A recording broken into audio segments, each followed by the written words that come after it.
porque a palavra de Deus também é bem breve. Como a gente costuma dizer, curto e grosso. O evangelho que nós acabamos de ouvir, Jesus faz uma oração.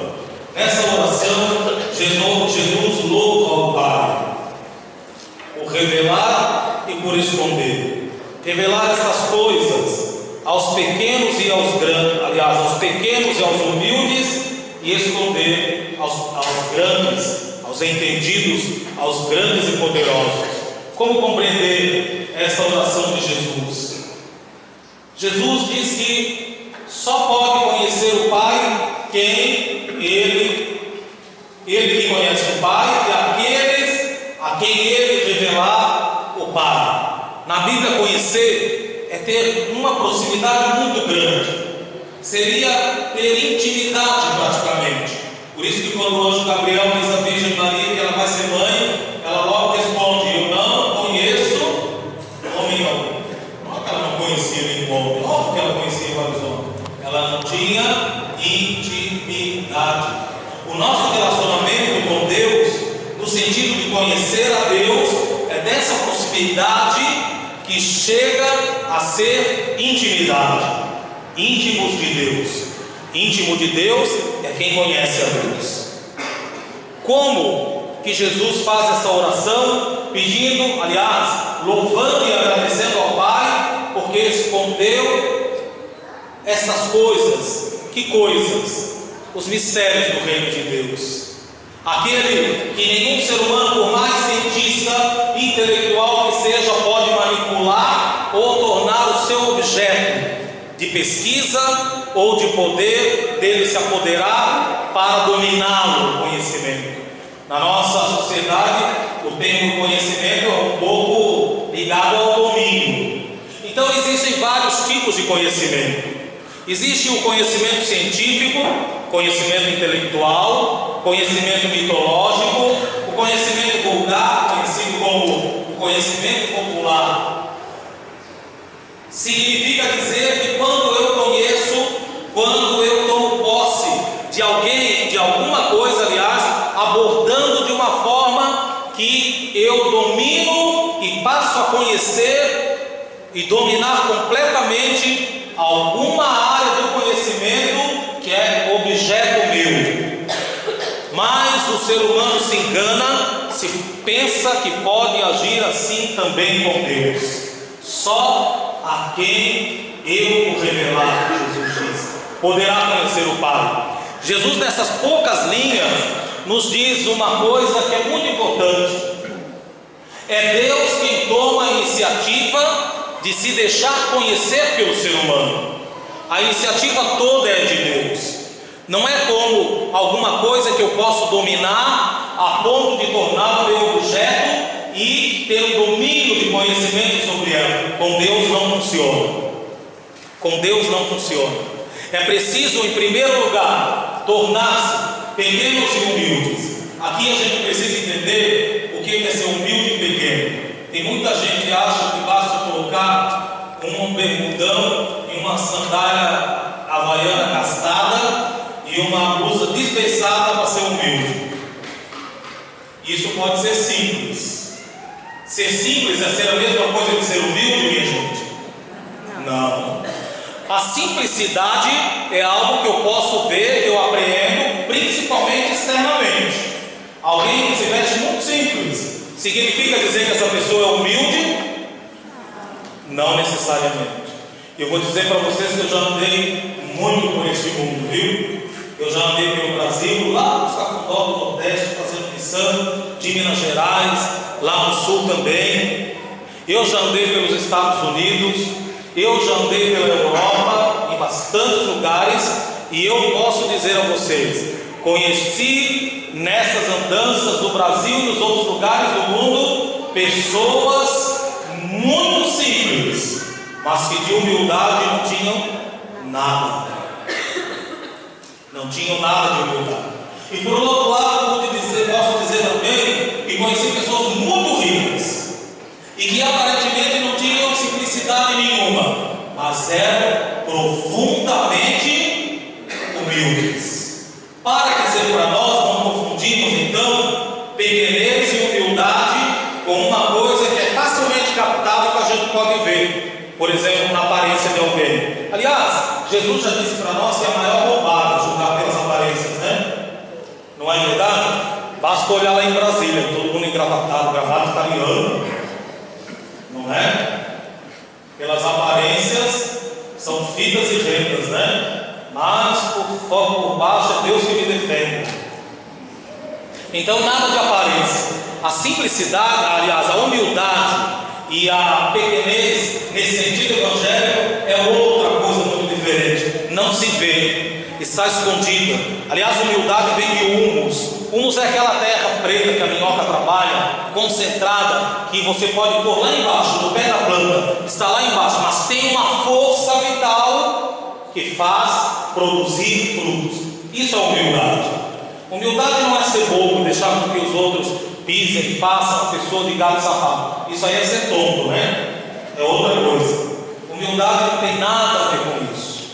Portanto, Jesus louva o Pai, porque escondestes os mistérios do reino de Deus, sobretudo o conhecimento e a proximidade e a intimidade de Deus, dos grandes e dos entendidos e dos poderosos. Não é que Deus não quis que estes não o conhecessem, ou não quer revelar os seus mistérios a estes, é que os entendidos, os poderosos e os grandes não dão espaço para que Deus, já que é Deus que se aproxima e parte de Deus a iniciativa de se deixar conhecer e de se tornar próximo, os entendidos, os grandes, sábios e poderosos na sua vida não têm espaço para que Deus se aproxime e se faça próximo e íntimo mesmo, para que o deixe conhecer. Eis a questão. Os pequenos e humildes, pelo contrário, têm uma abertura de coração. Aqui a gente compreende o que é ser pequeno e humilde. Tem uma abertura de coração tão grande que não tem nada na sua vida em que Deus não esteja envolvido. E não é só com a boca para fora de falar não, viu? É de verdade. Está isso impregnado nas suas atitudes, nas suas ações, nas suas decisões. Deus faz parte. Portanto, quando Deus chega, não encontra nada que o impeça de se fazer íntimo de quem é, assim como no Evangelho, pequeno e humilde. Portanto, o apelo desse dia de hoje do Centro de Jericó é uma pergunta para cada um de nós: que espaço eu deixo, que abertura para Deus fazer parte da minha vida, mas de tudo da minha vida, não só durante o Centro de Jericó, muito menos quando eu estou dentro da igreja, inclusive quando eu estou lá no meu trabalho, nos meus relacionamentos, também quando eu estou na balada me divertindo. Deus tem lugar? Deus encontra alguma barreira para se aproximar de mim? Porque Deus faz esse movimento para nós. Eu dizia no início, não é que os sábios e poderosos possam dominar Deus, uma atitude do homem para Deus, muito pelo contrário. É Deus que sempre se manifesta, é Deus que vem, é Deus que se movimenta na nossa direção. E se não encontra nenhum bloqueio, nenhuma barreira de alguém, por exemplo, que está com o coração cheio, não tem lugar para Deus. Não tem lugar na sua vida, não tem lugar na sua casa, não tem lugar no seu trabalho, não tem lugar no seu coração, muito menos nos seus pensamentos. Domingo não tem lugar para Deus, não tem lugar para Deus. Esses são assim, aqueles que já se bastam no Evangelho. É por isso que Jesus pode dizer: te louvo, Pai, eu te louvo porque ainda encontras espaço nos pequeninos e nos humildes. Eles não estão tão cheios de si e das suas coisas a ponto de ser impossível que tu tenhas lugar na sua vida, que o Senhor tenha lugar na sua casa, no seu casamento, no seu namoro, nos seus negócios, no seu trabalho. Deus tem lugar em tudo. Quem se faz pequeno e humilde assim, são esses que Jesus está louvando, porque Deus não encontra nenhuma resistência. E, portanto, uma pergunta que eu vou deixar agora um minutinho para cada um de nós refletir: que espaço que Deus tem na minha vida? Amar a Deus por todas as coisas, com todo o teu coração, com toda a tua alma, com toda a tua inteligência. Será mesmo que eu tenho observado esse mandamento de vida a ponto de o amor absoluto estar concentrado no amor a Deus e ao próximo? Ou Deus só tem lugar na minha vida quando eu preciso? Quando o sapato aperta, quando eu estou precisando derrubar uma muralhinha, daí eu vou lá, faço uma semaninha de Jericó e boa. Cada um procure responder com a maior sinceridade do seu coração.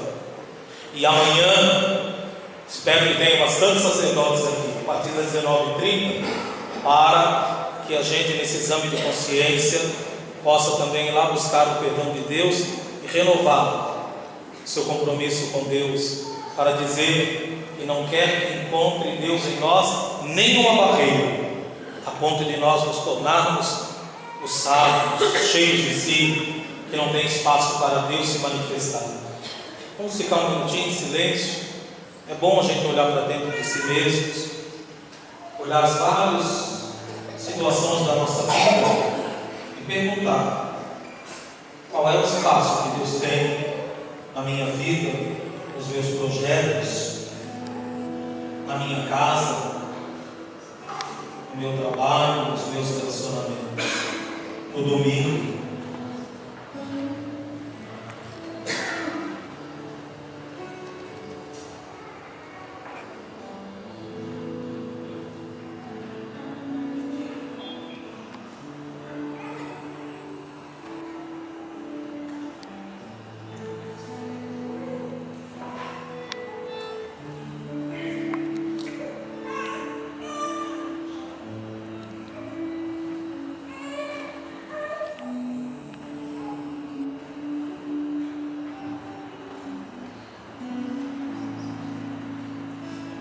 Vamos nos lembrar dessas muralhas que têm nos impedido de sermos felizes, de caminharmos.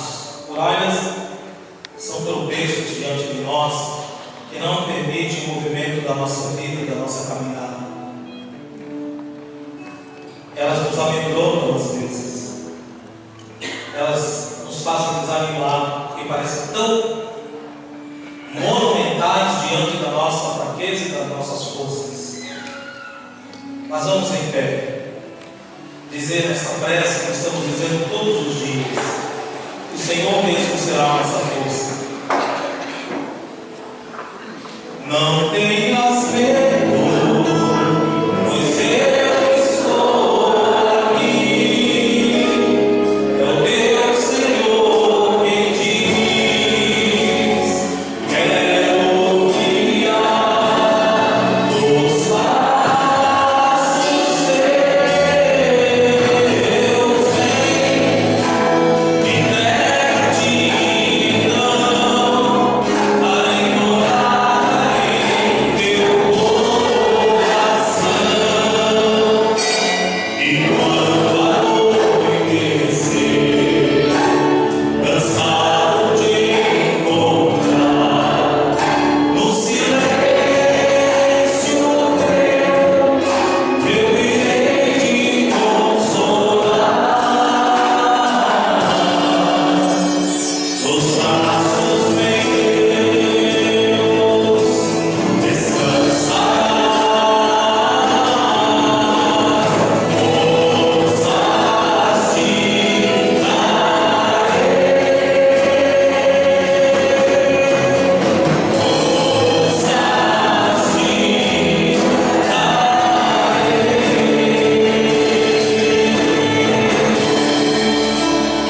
Forças te assim seja, por Cristo nosso Senhor. Amém. Quando a gente disser amém, tem que dizer com convicção. Não é só para ficar bonito, sabe por quê? Amém significa exatamente isso. Quando alguém fala alguma coisa e eu digo amém, eu estou dizendo assim: isso aí que você acabou de falar vai acontecer. É por isso que não pode ser assim, amém. Porque senão a gente diz assim: ah, tá, pode ser que isso aí aconteça. Por isso a gente diz amém, isso aí vai acontecer. Amém? Rezemos então o nosso território com o coração cheio de alegria.